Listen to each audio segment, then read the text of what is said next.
بسم اللہ الرحمن الرحیم،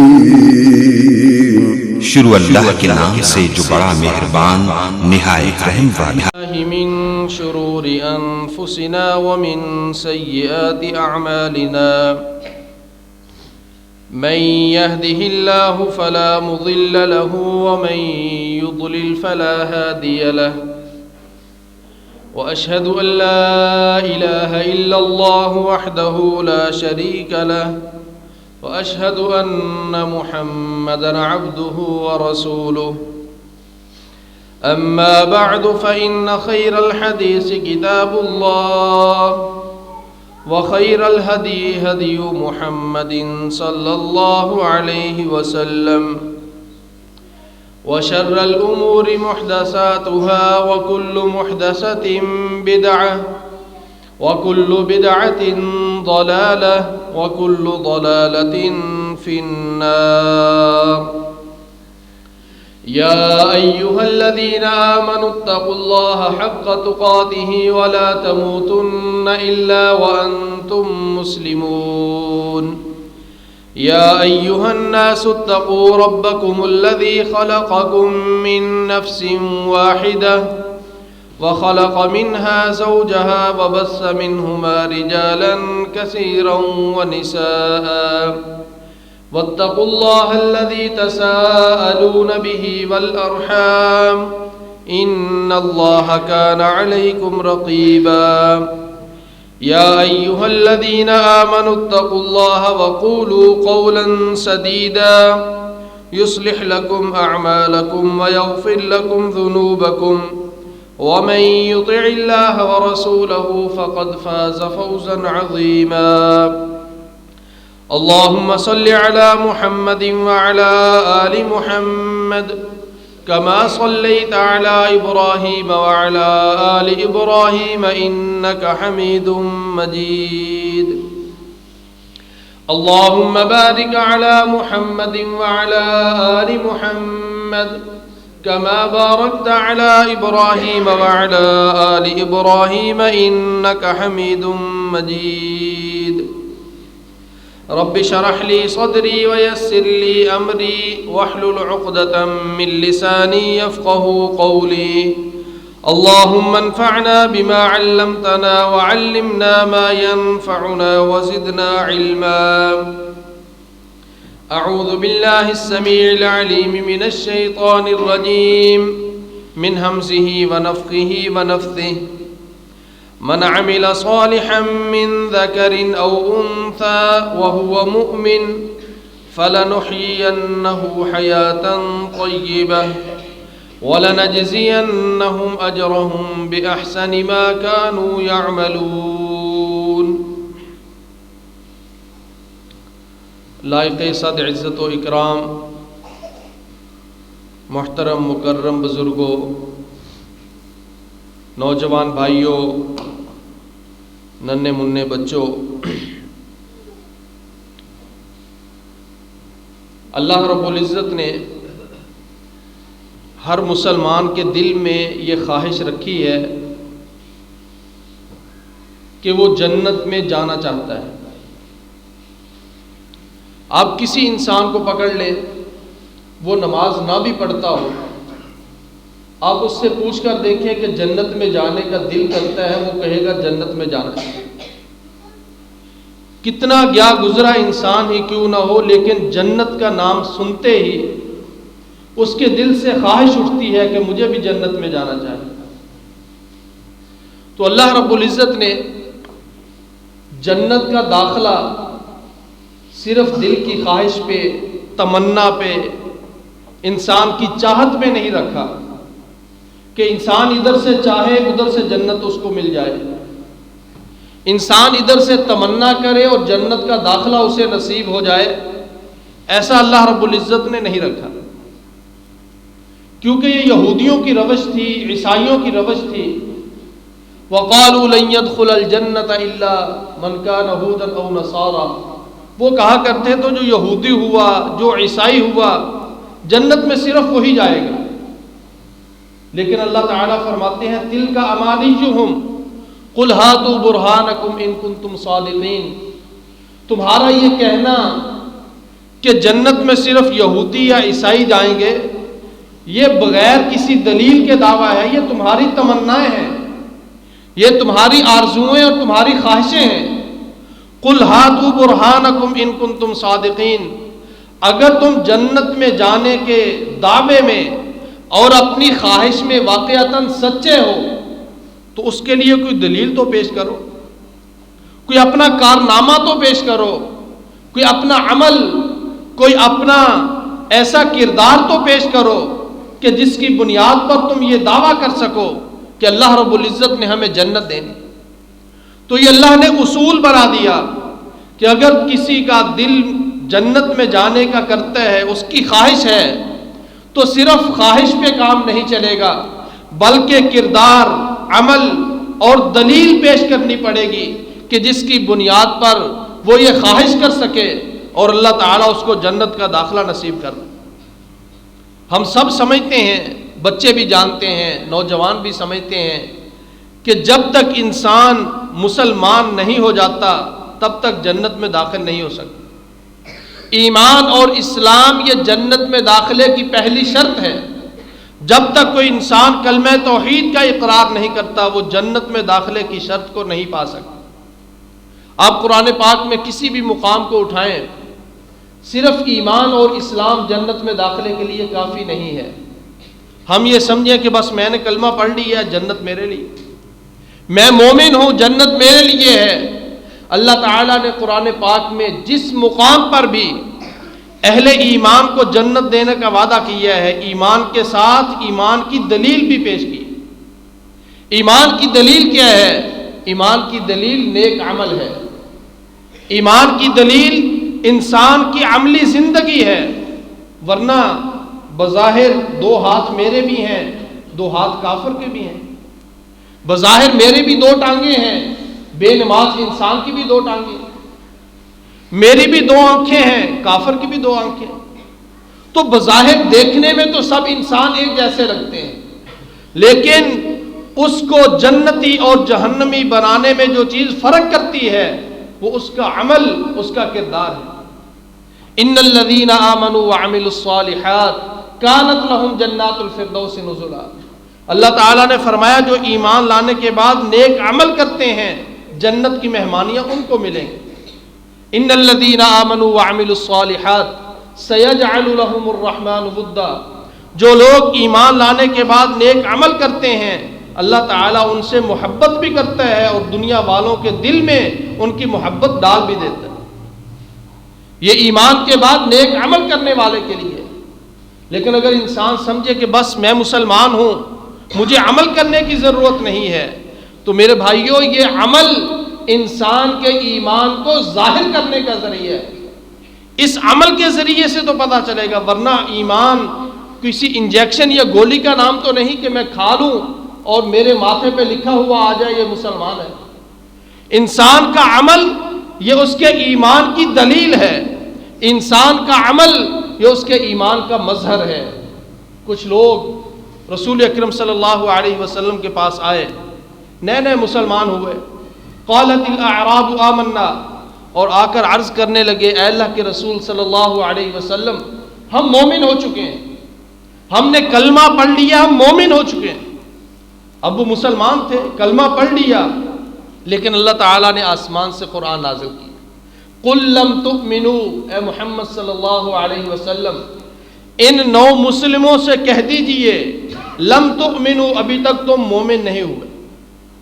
وہ کلمہ پڑھ چکے ہیں، دائرہ اسلام میں داخل ہو چکے ہیں، اپنے آپ کو رسول اکرم صلی اللہ علیہ وسلم کی غلامی میں دے چکے ہیں، لیکن اللہ نے فرمایا ابھی مومن نہیں ہوئے۔ کس لیے؟ وَلَمَّا يَدْخُلِ الْإِيمَانُ فِي قُلُوبِكُمْ، ابھی تک یہ ایمان جس کا تم نے زبان سے اقرار کیا ہے، جس کلمے کو تم نے زبان سے پڑھا ہے، ابھی تک اس کا پورا مفہوم، اس کے مطالب اور اس کا صحیح معنی تمہارے دلوں میں داخل نہیں ہوا۔ تو جب تک ایمان کی جزئیات، ایمان کا مفہوم انسان کے دل میں داخل نہیں ہو جاتا، اور پھر اس کے عمل سے ظاہر نہیں ہو جاتا، تب تک وہ انسان مومن نہیں کہلا سکتا۔ آپ صلی اللہ علیہ وسلم نے ایک حدیث میں فرمایا کہ تم اس وقت تک جنت میں نہیں جا سکتے جب تک تم مومن نہیں بن جاتے، اور فرمایا تم اس وقت تک مومن نہیں بن سکتے جب تک تم آپس میں محبت نہیں کرنے لگ جاتے۔ فرمایا تمہیں ایک عمل بتاتا ہوں، جب تم وہ کر گزرو تو تمہاری آپس میں محبت پیدا ہو جائے گی۔ افش السلام بینکم، چلتے پھرتے، ملاقات کرتے، ملتے جلتے، جب بھی کسی مسلمان سے سامنا ہو کہا کرو السلام علیکم، اس سے محبت عام ہوگی، اور جب محبت عام ہوگی تمہارے ایمان کی دلیل ہے۔ تو یہ حدیث پیش کرنے کا مقصد یہ ہے کہ آپ صلی اللہ علیہ وسلم نے اہل ایمان کی محبت اور ان کا ایک دوسرے کو السلام علیکم کہنا، اسے ایمان کی دلیل قرار دیا ہے۔ تو جب تک انسان کے عمل سے اس کے ایمان کا اظہار نہیں ہوگا تب تک اس کے ایمان کا دعویٰ جھوٹا ہے، باطل ہے، اور ایسا دعویٰ اسے جنت میں نہیں لے جا سکتا۔ اب ایک موٹی سی مثال ہے، 5 وقت اذان ہوتی ہے، میں گھر میں بیٹھا ہوا ہوں اور میں مومن ہوں، مسلمان ہوں،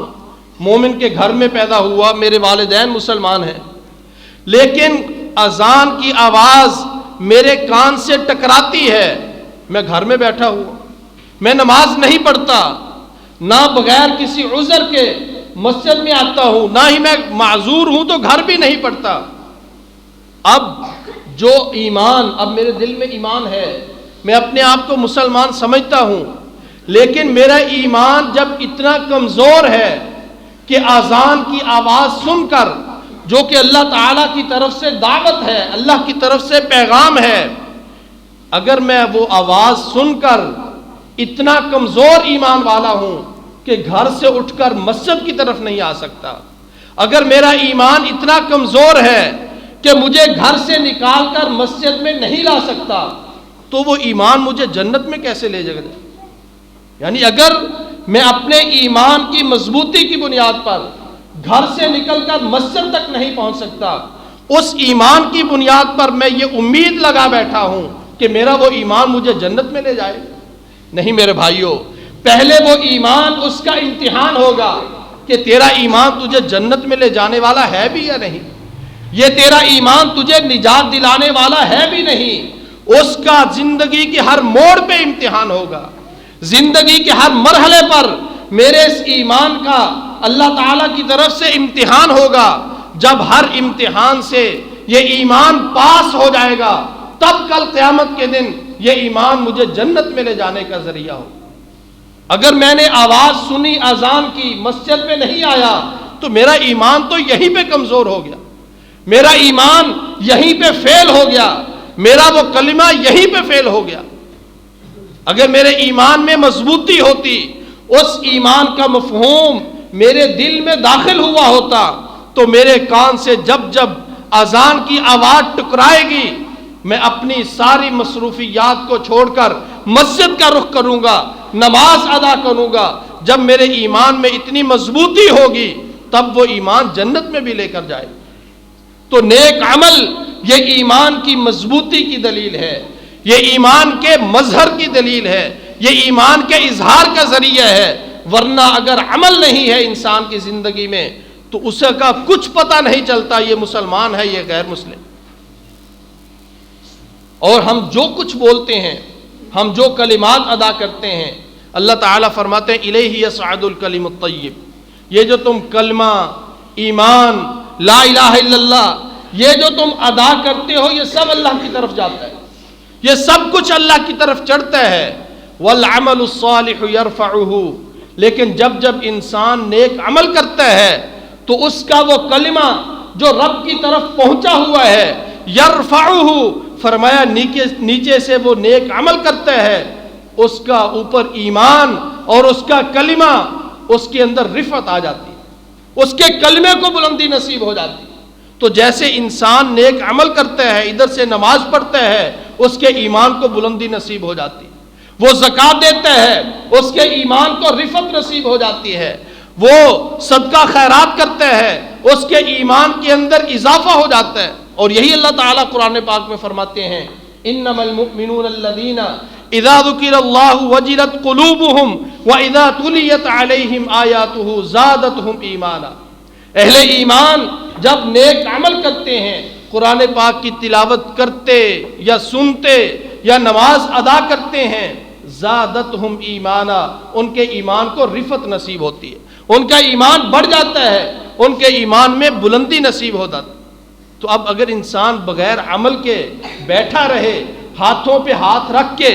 اور کہے کہ بس میں نے کلمہ پڑھ لیا ہے، اب عمل کی ضرورت نہیں، تو ایسا انسان ناکام ہوگا. اللہ تعالیٰ فرماتے ہیں وَأَنَّ سَعْيَهُ سَوْفَ يُرَىٰ، کل قیامت کا دن آئے گا، اللہ تعالیٰ دیکھے گا کہ انسان میرے پاس لے کر کے آیا ہے، اس کے پاس نیک عمل تھا بھی یا نہیں، یا وہ صرف کلمہ توحید پر، ایمان اور اسلام پر اعتماد کیے بیٹھے رہا کہ بس اب میں مسلمان ہوں، اب جنت میری پکی. نہیں، اس کی نماز دیکھی جائے گی، اس کا نیک عمل دیکھا جائے گا اور اس کے اعمال کو تولا جائے گا اور اس کی بنیاد پر اس کی کامیابی یا ناکامی کا اللہ تعالیٰ فیصلہ فرمائے. تو انسان کا نیک عمل یہ ایمان کے اظہار کی دلیل اور ایمان کی دلیل ہے، ورنہ بغیر عمل کے اگر کوئی انسان اللہ کے پاس پہنچ گیا اس کی کامیابی ممکن نہیں. آج دنیا میں ہم سمجھتے ہیں کہ بس میں تو جدی پشتی مسلمان ہوں، مسلمانوں کے گھر میں پیدا ہوا، یا پھر بسا اوقات میرا تعلق ایک اچھے گھرانے سے ہے، میرا تعلق ایک اچھے نسب اور اچھے سلسلے سے ہے، اب شاید میرا ایمان اور اسلام یہی کافی ہے، اب اس کے بعد مجھے کچھ کرنے کی ضرورت نہیں. رسول اکرم صلی اللہ علیہ وسلم نے فرمایا من بطأ به عمله لم يسرع به نسبه، جس انسان کا عمل اسے پیچھے لے گیا، جس کی بدعملی کی وجہ سے وہ پچھلی صفوں میں چلا گیا، لم یسرع به نسبه، وہ اپنے حسب نسب کی بنیاد پر اگلی صفوں پہ نہیں آ سکتا. اگر اسے اگلی صفوں میں آنا ہے، کل قیامت کے دن اہل جنت کی صفوں میں آنا ہے، تو اسے نیک عمل کرنا ہوگا. اگر عمل نہیں ہے تو حسب نسب کتنا ہی کیوں نہ بلند ہو، اس کا کتنا ہی خاندان عزت والا کیوں نہ ہو، دنیا والوں کی نگاہ میں وہ کتنا ہی بلند مقام کیوں نہ رکھتا ہو، اگر اس کو عمل پیچھے لے گیا تو وہ اپنے حسب نسب کی وجہ سے آگے نہیں آ سکتا. اگر اسے کل قیامت کے دن آگے آنا ہے، اگر اسے اہل جنت کی صف میں خود کو شامل کرنا ہے تو اس کو نیک عمل کرنا پڑے. ہم آج اس بات پہ اتراتے ہیں کہ ہم محمد رسول اللہ صلی اللہ علیہ وسلم کے امتی ہیں، اور یہ بات بہت بڑے شرف کی بات، بہت بڑے اعزاز کی بات ہے، لیکن اس بات کی بنیاد پر یہ سمجھ لینا کہ اب محمد الرسول اللہ صلی اللہ علیہ وسلم کے ہم امتی ہیں، اب ہمیں کچھ گھبرانے کی ضرورت نہیں، اب کچھ کرنے کی ضرورت نہیں ہے، جنت ہمارے لیے پکی ہے. ہمارا تو آپ صلی اللہ علیہ وسلم سے ایک امتی کا ناطہ ہے، اور ہمارا تو آپ صلی اللہ علیہ وسلم سے ایک امتی کا تعلق ہے، لیکن ان ہستیوں کو دیکھیے جو آپ کے امتی بھی ہیں اور آپ صلی اللہ علیہ وسلم کے رشتہ دار بھی ہیں. جب اللہ تعالیٰ نے یہ آیت نازل فرمائی وَأَنذِرْ عَشِيرَتَكَ الْأَقْرَبِينَ کہ محمد صلی اللہ علیہ وسلم اپنے جو قریبی رشتہ دار ہیں ان کو ذرا ڈرائیے، تو آپ صلی اللہ علیہ وسلم پہاڑ پہ چڑھ گئے اور بلایا، اپنے پورے قبیلے کو بلایا، اپنے چچا کو بلایا، اپنی پھوپھی کو بلایا، اور ایک ایک کا نام لیا اور فرمایا اے میری پھوپھی صفیہ، اپنی کل قیامت کے دن کے لیے اپنے آپ کو جہنم سے بچا لو، انی لا اغنی عنک من اللہ شیئا، اگر تو پکڑی گئی میں محمد تیرے کچھ کام نہیں آ سکتا صلی اللہ علیہ وسلم. اور آخر میں اپنی جگر گوشے اور اپنے لخت جگر سیدہ فاطمہ الزہرا رضی اللہ تعالی عنہا جو آپ کی امتی ہیں، آپ کی لخت جگر ہیں، اور جو خاتون جنت کی خواتین کی سردار ہیں، اور جن سے آپ صلی اللہ علیہ وسلم کی محبت کا عالم یہ ہے، فرماتے ہیں جس نے فاطمہ کو تکلیف دی اس نے میں محمد صلی اللہ علیہ وسلم کو تکلیف دی. اس جگر گوشے سے، اس لخت جگر سے فرماتے ہیں سلینی من مالی ما شئتی، اے میری بیٹی فاطمہ، میرے دنیاوی مال و متاع میں سے میرے پاس جو کچھ ہے اس میں سے جو مانگنا چاہتی ہو مانگ لو، میں دے سکتا ہوں۔ جو میرے پاس دنیاوی مال و متاع ہے وہ مانگ لو، میں دے سکتا ہوں، لیکن کل قیامت کے لیے انقذی نفسک من النار، اپنے آپ کو جہنم سے خود بچاؤ، انی لا اغنی عنک من اللہ شیئا، اگر تیرے پاس عمل نہ ہوئے اور اس بنیاد پہ اللہ نے پکڑ لیا تو میں محمد تجھے اللہ کے ہاتھوں سے چھڑا نہیں پاؤں صلی اللہ علیہ وسلم۔ یہ کس سے فرمایا؟ سیدہ فاطمہ الزہرا سے۔ وہ عام خاتون تھیں؟ کیا وہ عام امتی تھیں؟ وہ امتی بھی تھیں اور آپ کی لخت جگر بھی تھیں۔ جب امتی اور رشتہ داری دونوں موجود ہیں، لیکن اس کے لیے بھی نجات تبھی ہوگی جب ایمان کے بعد نیک عمل ہوگا۔ اور ہمارے جو تعلق ہیں، ہماری جو نسبتیں ہیں، ان کی تو حیثیت ہی کوئی نہیں۔ ہم نے جو آج کل نسبتیں بنا کر، کتنے لوگ ہم دیکھتے ہیں، آپ کسی سے کہیں کہ نماز پڑھ لو، آگے سے بہت سے لوگوں کا یہ جواب ہوتا ہے کہ میں نے فلاں پیر صاحب کے ہاتھ پہ بیعت کی ہوئی ہے، وہ مجھے جنت میں لے جائیں، مجھے کچھ کرنے کی ضرورت نہیں۔ اور یہ شیطان ہمارے دماغوں میں ڈالتا ہے، یہ شیطان ہمیں سمجھاتا ہے کہ یہ بات سمجھ لو کہ بس جب تم نے اپنے آپ کو کسی سلسلے سے، کسی نسبت سے جوڑ لیا، اب تمہیں کچھ کرنے کی ضرورت نہیں۔ میرے بھائیوں، اگر کوئی نسبت انسان کو بچا سکتی ہوتی تو محمد الرسول اللہ صلی اللہ علیہ وسلم کی نسبت سے بڑی نسبت کوئی نہیں، آپ صلی اللہ علیہ وسلم کی رشتہ داری سے بڑی رشتہ داری کوئی نہیں۔ آپ نے اپنے تمام رشتہ داروں سے فرمایا کل قیامت کے دن اگر نجات چاہتے ہو تو نیک عمل کر لو، اپنے آپ کو خود جہنم سے بچاؤ۔ اور ہماری نسبتوں کی تو حیثیت ہی کوئی نہیں۔ ہماری نسبتیں یہ صرف ایک جہنم کو دیکھنے کی مار ہیں۔ اذ تبرأ الذین اتبعوا من الذین اتبعوا ورأوا العذاب وتقطعت بهم الاسباب۔ فرمایا دنیا میں جن نسبتوں کی بنیاد پر ہم بدعملی کا شکار ہوتے ہیں کہ یہ نسبتیں مجھے بچا لے جائیں گی، یہ سلسلوں کی بنیاد پر میں نجات پا جاؤں گا، فرمایا کل قیامت کے دن جب صرف جہنم کو ایک دفعہ دیکھیں گے، جب صرف جہنم ایک دفعہ دکھائی دے گی، وَتَقَطَّعَتْ بِهِمُ الْأَسْبَابِ، یہ سب نسبتیں ٹوٹ جائیں گی، سب نسبتیں ختم ہو جائیں گی۔ یہ جن نسبتوں پر ہم اتراتے ہیں، جن نسبتوں کی بنیاد پر ہم نماز نہیں پڑھتے،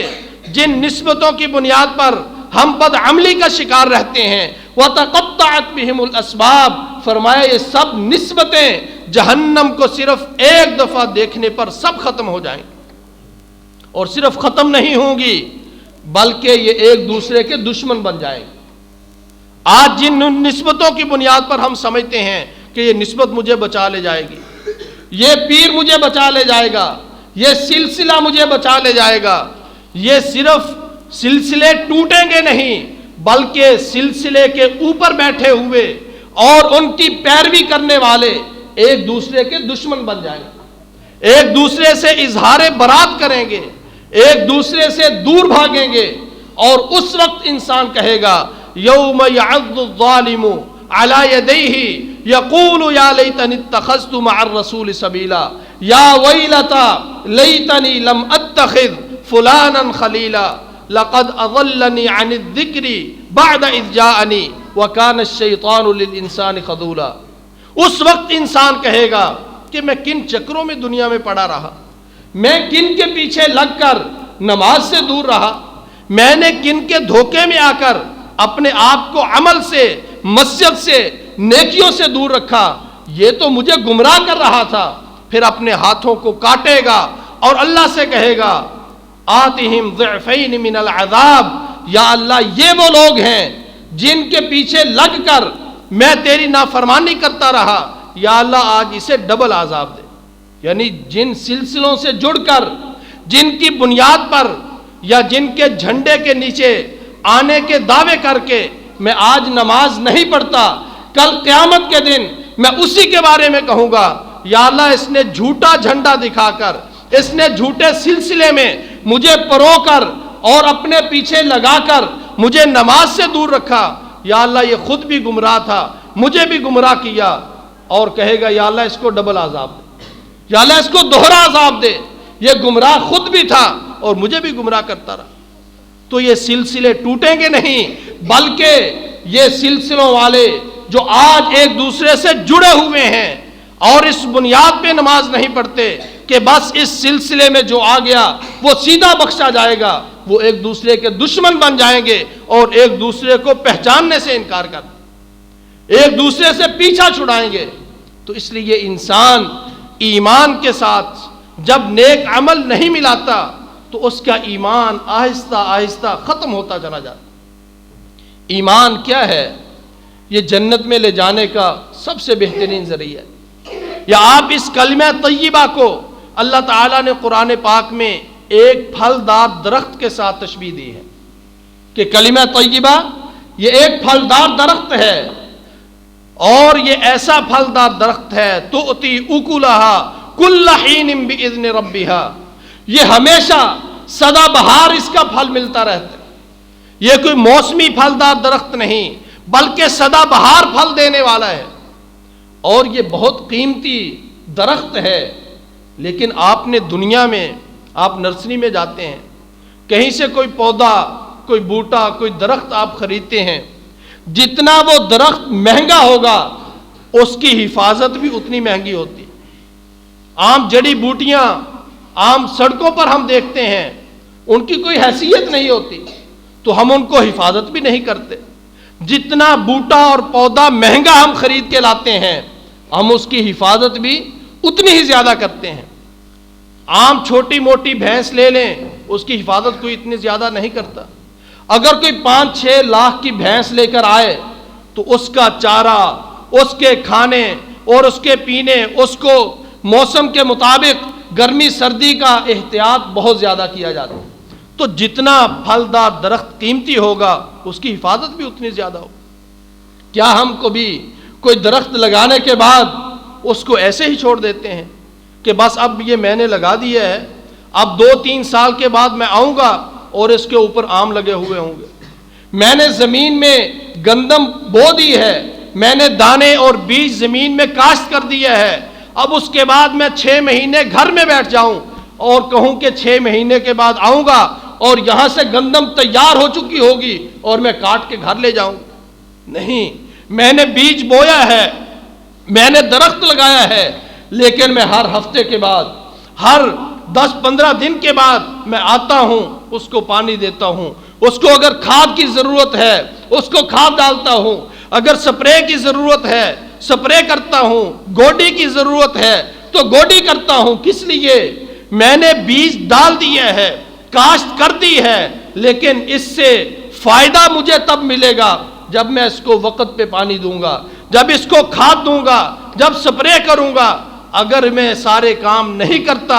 اور گھر میں بیٹھ جاتا ہوں تو پھر وہ میرا مہنگے سے مہنگا بیج بھی، میرا مہنگے سے مہنگا درخت بھی بالآخر ضائع ہو جائے گا۔ اسی طرح ہم کلمہ پڑھتے ہیں لا الہ الا اللہ محمد الرسول اللہ، یہ وہ پھلدار درخت ہے جس کی بنیاد پر ہم نے اللہ تعالیٰ سے انشاءاللہ جنت لینی ہے، اور اسی کی بنیاد پر ہر مسلمان یہ خواہش رکھتا ہے کہ اس کو جنت مل جائے۔ لیکن اتنا قیمتی درخت لگا کر ہم گھروں میں بیٹھ جائیں، اتنا قیمتی درخت لگا کر اور اتنی عظیم نعمت پا کر ہم ہاتھوں پہ ہاتھ دھر کے گھر میں بیٹھ جائیں اور کہیں کہ اب جنت مل جائے گی، جب ایک آم کا درخت پانی دیے بغیر تیار نہیں ہوتا، جب وہ سپرے کیے بغیر آپ کو پھل نہیں دیتا، تو یہ ایمان کا جو درخت ہے وہ محنت کیے بغیر ہمیں جنت کیسے دلا سکتا ہے؟ اس کا پھل ہمیں کیسے نصیب ہوگا جب ہم اس کو وقت پہ نماز ادا نہیں کرتے؟ جو اللہ تعالیٰ نے نیک اعمال ایمان کی مضبوطی کے لیے، ایمان کو بڑھانے کے لیے اللہ تعالیٰ نے بتائے ہیں، جب تک ہم وہ نہیں کرتے تب تو کچھ بھی نہیں ہوگا۔ تو انسان اگر ایمان کے ساتھ نیک عمل اپنا لیتا ہے تو اللہ تعالیٰ فرماتے ہیں فَلَنُحْيِيَنَّهُ حَيَاتًا طَيِّبَةً، ہم اس کی یہ دنیا، ہم اس کی دنیاوی زندگی خوشحال بنا دیتے، اس کی دنیاوی زندگی خوشحال ہو جاتی ہے۔ اور اللہ تعالیٰ صرف دنیاوی زندگی خوشحال نہیں کرتا، بلکہ اللہ تعالیٰ اس کی اولاد کی، اس کے مال کی آئندہ نسلوں تک کے لیے حفاظت کا ذریعہ بنا دیتا۔ اگر وہ جو حضرت موسیٰ علیہ السلام اور خضر ان دونوں کا واقعہ ہے، وہ جا رہے تھے تو راستے میں ایک بستی والوں نے ان کی مہمان نوازی سے انکار کر دیا تھا، لیکن وہاں پر حضرت موسیٰ علیہ السلام نے ایک دیوار دیکھی جو گر رہی تھی، تو حضرت موسیٰ علیہ السلام نے وہ دیوار سیدھی کر دی۔ خضر نے کہا کہ آپ یہ کیوں دیوار سیدھی کر رہے ہیں کہ ان لوگوں نے تو ہماری مہمان نوازی سے انکار کر دیا۔ تو حضرت موسیٰ علیہ السلام نے فرمایا یہ میں نے اس لیے سیدھی کی ہے، وہ امل جدار، اللہ تعالیٰ کے حکم سے حضرت موسیٰ علیہ السلام نے بتایا کہ دیوار کو جو میں نے سیدھا کیا وہ اس لیے کہ اس کے نیچے 2 یتیم بچوں کا مال پڑا ہوا تھا، وَكَانَ أَبُوهُمَا صَالِحًا، اور ان کا باپ نیک آدمی تھا۔ تو اللہ تعالیٰ نے یہ فیصلہ کیا کہ ان کے باپ کی نیکی کی وجہ سے آج مجھے حکم ملا کہ اس دیوار کو سیدھا کر دو، کہیں دیوار گر جائے اور نیچے سے مال اٹھا کر لوگ لے جائیں۔ تو باپ فوت ہونے والا فوت ہو چکا، لیکن وہ چونکہ نیک تھا، اللہ تعالیٰ نے حضرت موسیٰ علیہ السلام کے ذریعے سے ان کے بچوں کے مال کی حفاظت کروائی۔ تو جب انسان نیک عمل کرنے والا ہو جاتا ہے، جب انسان ایمان کے ساتھ نماز پڑھنے والا بن جاتا ہے، جب وہ صدقہ خیرات کرنے والا بن جاتا ہے، تو پھر اللہ تعالیٰ نہ صرف اس کی حفاظت کرتا ہے، اللہ تعالیٰ اس کے بعد اس کی اولاد کی، اس کے مال کی بھی حفاظت کرتا ہے۔ اور جب انسان ایمان کے بعد نیک عمل کو اپنی زندگی میں داخل کرنا شروع کر دے، فرائض کی ادائیگی کو لے کر آئے، اس کے بعد انسان چھوٹے سے چھوٹا نیک عمل بھی کرتا چلا جائے، اللہ تعالیٰ کا وہ انسان اتنا محبوب ہو جاتا ہے۔ فرمایا جب انسان فرائض کی ادائیگی کے بعد نوافل کے ذریعے سے میرے قریب ہونا چاہتا ہے اور وہ نفلی عمل کرتا چلا جاتا ہے، فرماتا ہے ایک وقت آتا ہے حتی احبہ، میں اس کو اپنا محبوب بنا لیتا ہوں، اللہ تعالیٰ اس سے محبت کرنے لگتا ہے۔ فرمایا جب میں اس کو محبت کرنے لگتا ہوں پھر میں اس کے ہاتھ بن جاتا ہوں، اس کے کان بن جاتا ہوں، اس کی آنکھیں بن جاتا ہوں۔ مطلب یہ ہے پھر اس کی آنکھیں، اس کے کان، اس کے ہاتھ، اس کے پاؤں وہ اللہ تعالیٰ کے حکم کے مطابق چلتے ہیں۔ جہاں اللہ تعالیٰ چاہتا ہے وہاں اس کی آنکھ دیکھتی ہے، جہاں اللہ تعالیٰ چاہتا ہے اس کے کان وہی کچھ سنتے ہیں، جہاں اللہ تعالیٰ چاہتا ہے اس کے پاؤں وہیں کی طرف اٹھتے ہیں۔ تو اللہ تعالیٰ اس کے ہاتھوں کو، اس کی آنکھوں کو، اس کے کانوں کو مکمل طور پہ اپنی فرما برداری کے اندر لگا دیتے۔ تو یہ انسان کا نیک عمل انسان کے پورے جسم کو، اس کے اعضائے بدن کو اللہ کے کنٹرول میں دے دیتا ہے، اللہ کی اطاعت میں دے دیتا ہے۔ اور پھر جب انسان اللہ تعالیٰ کا نیک عمل کے ذریعے سے محبوب بن جاتا ہے تو اللہ تعالیٰ حضرت جبریل علیہ السلام کو بلاتے ہیں، اے جبریل میری بات سنو۔ اللہ تعالیٰ کیا حکم ہے؟ اللہ تعالیٰ فرماتے ہیں اے جبریل دنیا کے فلاں کونے پر، فلاں مسجد کے کسی کنارے میں بیٹھا ہوا فلاں انسان ہے، میں اللہ تعالیٰ اس سے محبت کرتا ہوں۔ یعنی جب انسان نیک عمل کے ذریعے سے اللہ کا محبوب بنتا ہے تو اللہ تعالیٰ جبریل سے کہتے ہیں اے جبریل میں اس سے محبت کرتا ہوں، اللہ میرے لیے کیا حکم ہے؟ فرمایا جبریل تجھے حکم یہ ہے کہ تو بھی اس سے محبت کرنے لگ جا، اور یہ محبت میرے اور تیرے درمیان نہیں ہوگی بلکہ پورے فرشتوں سے کہہ دو فلاں شخص سے اللہ تعالیٰ محبت کرتا ہے، جبریل محبت کرتا ہے، اے فرشتوں یہ اللہ کا حکم ہے کہ تم سب بھی فلاں شخص سے محبت کرنے لگ جاؤ۔ فرمایا جب اللہ کو محبت ہو گئی، جبریل کو محبت ہو گئی، سب فرشتوں میں محبت کا اعلان ہو گیا، تو اللہ تعالیٰ اس محبت کو زمین پہ اتارتے ہیں اور اہل زمین کے دلوں میں اس محبت کو اللہ تعالیٰ ڈال دیتے ہیں۔ یہ کب؟ جب انسان نیک عمل کے ذریعے سے اللہ کا محبوب بن جاتا ہے۔ جب انسان نیک عمل نہیں کرتا ثم رددناہ اسفل سافلین، دنیا میں بھی ذلیل ہوتا ہے، کل قیامت کے دن بھی ذلیل ہوگا۔ لیکن جب نیک عمل کرتا ہے تو تو نہ صرف وہ اللہ کا محبوب بن جاتا ہے، وہ جبریل علیہ السلام کا بھی محبوب ہے، وہ پورے فرشتوں کا محبوب ہے، اور اہل زمین کے دلوں میں اللہ تعالیٰ اس کی محبت ڈال دیتا ہے۔ پھر انسان چھوٹے سے چھوٹا عمل بھی کرتا ہے، اللہ تعالیٰ اس کی بہت قدر کرتا ہے، اللہ تعالیٰ اس کو بڑھا چڑھا کر اس کا ثواب اور اس کا بدلہ عطا کرتے۔ اب قل هو اللہ احد کسے نہیں آتی، لیکن اللہ کی توفیق کسے ملتی ہے؟ فرمایا اگر کوئی انسان 3 مرتبہ قل هو اللہ احد یہ پوری سورت پڑھ لیتا ہے، اللہ تعالیٰ اس کو پورے قرآن پڑھنے کا ثواب عطا کرتا ہے۔ اب یہ نیک عمل ہے، چھوٹا سا ہے، لیکن آپ مجھے بتائیں جو انسان 5 وقت کی فرض نماز نہ پڑھتا ہو، کبھی اس کا دھیان جائے گا کہ میں قل هو اللہ احد کی تلاوت کروں؟ اگر وہ فرائض ہی کو چھوڑتا ہے، اگر وہ نمازیں پڑھتا ہی نہیں، بے نماز ہے، صدا کا بے نماز، اس کی کبھی توجہ ہی نہیں جائے گی کہ میں قل هو اللہ احد کی تلاوت کر کے اللہ سے یہ ثواب بھی لے لوں۔ یہ اللہ توفیق ہی اسے عطا کرتا ہے جو 5 وقت کا نمازی ہو، جو فرائض کی ادائیگی کرنے والا ہو، پھر اللہ تعالیٰ اس کو نوافل کی بھی توفیق دیتا ہے۔ اور آپ صلی اللہ علیہ وسلم نے فرمایا اگر کوئی انسان قل هو اللہ احد یہ 10 مرتبہ پڑھ لیتا ہے تو اللہ تعالیٰ اسے جنت میں ایک شاندار محل دے دیتے ہیں، اس کے لیے جنت میں شاندار محل بن جاتا ہے۔ حضرت عمر رضی اللہ تعالی عنہ پوچھنے لگے اللہ کے رسول صلی اللہ علیہ وسلم یہ تو بہت بڑا عمل ہے، یہ تو بہت بڑے ثواب کی بات ہے، پھر تو ہم بہت زیادہ پڑھا کریں گے، پھر تو ہم کثرت کے ساتھ قل هو اللہ کی تلاوت کیا کریں گے۔ تو آپ صلی اللہ علیہ وسلم نے فرمایا اللہ اکثر و اطیب، اللہ تعالیٰ کے پاس اجر بھی بہت زیادہ ہے، تم 10 مرتبہ پڑھتے چلے جاؤ، اللہ تعالیٰ جنت میں محل بناتا چلا جائے گا۔ اللہ کے پاس کوئی ثواب کی کمی تو نہیں ہے، اللہ کے خزانوں میں کوئی کمی نہیں ہے، تم نیکیاں بڑھاتے چلے جاؤ، اللہ تعالیٰ ثواب کے اندر اضافہ کرتا چلا جائے گا۔ اب یہ آیت الکرسی چھوٹا سا عمل ہے، ہر مسلمان کو اللہ کے فضل سے یاد ہے۔ آپ صلی اللہ علیہ وسلم نے فرمایا جو شخص ہر فرض نماز کے بعد آیت الکرسی پڑھتا ہے، فرمایا لم یمنعہ، اسے جنت میں جانے سے کوئی چیز نہیں روکتی الا الموت، صرف موت رکاوٹ ہے، ادھر فوت ہوگا ادھر جنت میں داخل ہو جائے گا۔ اب یہ آیت الکرسی کسے نہیں آتی؟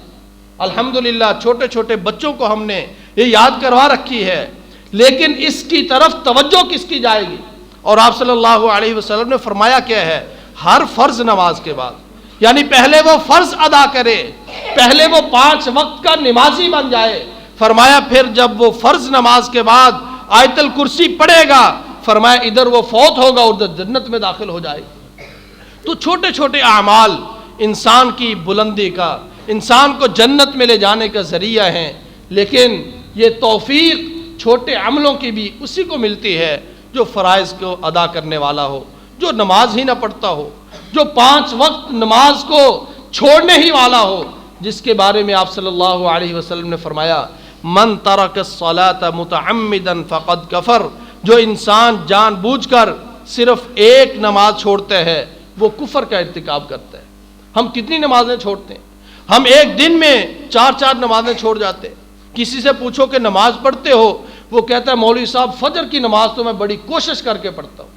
اللہ نے فجر نہیں فرض کی، اللہ نے فجر بھی فرض کی ہے، اللہ نے ظہر بھی فرض کی ہے، اللہ نے عصر مغرب اور عشاء بھی فرض کی ہے۔ جو صرف ایک نماز پڑھتا ہے، جو دن میں فجر کی یا گھر میں آ کر عشاء کی 2 نمازیں پڑھ لیتا ہے، کاروبار والی 3 نمازیں چھوڑ دیتا ہے، وہ نمازی نہیں، وہ بے نماز ہے۔ وہ ایک نماز چھوڑ کر آپ صلی اللہ علیہ وسلم نے فرمایا کفر کر لیتا ہے۔ جو دن میں 3 4 نمازیں چھوڑتا ہے، پھر وہ آیت الکرسی کی چاہے تسبیحیں نکالتا رہے، اس کو جنت نہیں ملے گی۔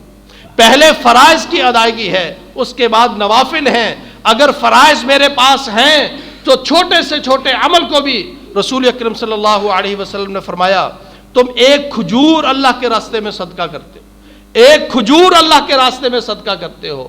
تو اللہ تعالیٰ اس کھجور کو اپنے دائیں ہاتھ میں لے کر ایسے پرورش اس کی کرتا ہے جیسے تم چھوٹے سے اونٹ کے، گائے کے یا گھوڑے کے بچے کو لے کر اس کی پرورش کرتے ہو، حتیٰ کہ وہ تمہارے پاس پلتا بڑھتا ہوا ایک اونٹ ایک گھوڑا اور بڑا جانور بن جاتا ہے، اسی طرح تمہاری ایک کھجور کو اللہ ایسے پالتا ہے، ایسے اس کی پرورش کرتا ہے، حتیٰ کہ وہ ایک کھجور بہت بڑا پہاڑ بن جاتی ہے، بہت بڑا پہاڑ بن جاتی ہے۔ یہ کب ہے؟ جب ہم فرائض کو ادا کر کے اللہ کے راستے میں چھوٹے سے چھوٹا عمل بھی کریں گے، اللہ تعالیٰ پہاڑ کے برابر بنا دیں گے۔ لیکن اگر عمل نہیں ہے تو ایمان بھی ہمارا خطرے میں ہے، ہمارا کلمہ توحید یہ آہستہ آہستہ کمزور ہوتا چلا جائے گا۔ تو ہمارا ایمان کے ساتھ جب نیک عمل ہوگا، ایمان مضبوط ہوگا، اللہ تعالیٰ کے ہم قریب ہوں گے، اللہ تعالیٰ ہمیں اپنے قریب کر کے اللہ تعالیٰ جنتوں کا مہمان بنائے گا۔ جب عمل نہیں ہوگا تو ایمان کمزور ہوگا، اور کمزور ایمان جو گھر سے ہمیں مسجد کی طرف نہ لا سکے، جو ہمیں نماز کے لیے مسجد تک نہ پہنچا سکے، ایسا کمزور ایمان جنت میں بھی نہیں لے کر جائے گا۔ اللہ رب العزت ہمیں مضبوط ایمان نصیب فرمائے، اور نیک اعمال کے ذریعے سے، نوافل کے ذریعے سے، نمازوں کے ذریعے سے، صدقہ و خیرات کے ذریعے سے اللہ تعالیٰ ایمان کو تقویت دینے کی توفیق عطا فرمائے، اور ہماری نیکیوں کو اللہ تعالیٰ شرف قبولیت سے نوازے، ہمیں ایمان پر زندہ رکھے، ایمان پر ہی اللہ تعالیٰ ہمیں موت نصیب فرمائے۔ آمین وآخر دعوانا ان الحمدللہ رب العالمین۔